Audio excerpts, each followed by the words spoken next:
Family members of the 9 Americans killed in an ambush in Mexico are disputing local authorities' theory on what happened. Victims' relatives were escorted to the place where their loved ones died. Video shows an SUV riddled with bullet holes and filled with toys. Manuel Bojorquez is in Ciudad Juarez, Mexico. Manuel, what's next for the family? Well, good morning. Funerals will be held today for Donna Langford and her 2 children, as well as Ronita Miller and her 4 children, including 8-month-old twins. And while this family grieves, they're also pressing for answers about what prompted this attack. Look at the bullet holes in Donna's vehicle. Mexican government officials now believe the killers who opened fire on the families belonged to La Línea, part of the Juarez drug cartel. They shot down on it from the top. Look at that. They say the attackers entered the territory of the rival Sinaloa cartel Sunday near La Mora, where the extended LeBaron family lived, all members of a breakaway group once associated with the Mormon Church.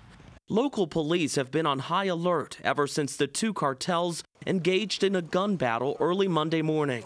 Mexican authorities believe the gunmen opened fire on the family's 3 SUVs hours later, first mistaking them for cartel members. But family members, including Max LeBaron, say the group was targeted. The question is then, why target this family? These organizations usually, there's no reason, there's no logical reason behind it other than the fact that they're just terrorist organizations. They point out that children traveling with 29-year-old Christina Langford Johnson say she raised her arms to show she was not a threat. She put her baby as far down as she could in the vehicle. She got out of the vehicle. She asked them she tried to identify that there was women and children there, and she got gunned down. Mexican officials say the first SUV was hit by bullets and exploded around 9 a.m. Monday. 2 hours later, the other 2 Suburbans were ambushed about 11 miles down the road.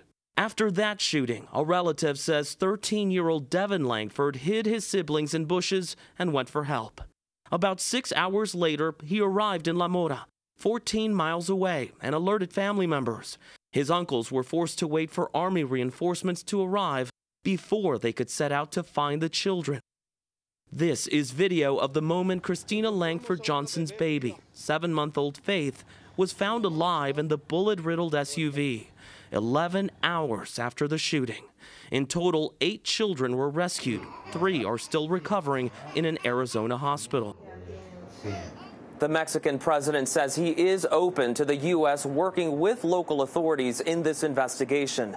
Officials here in Mexico say more than 200 bullet casings were found at the crime scene. They say those were manufactured by a U.S.-based gun maker and are commonly used in military-type assault rifles. Gayle? Manny, the more details you hear, the more gut-wrenching it is. Thank you very much.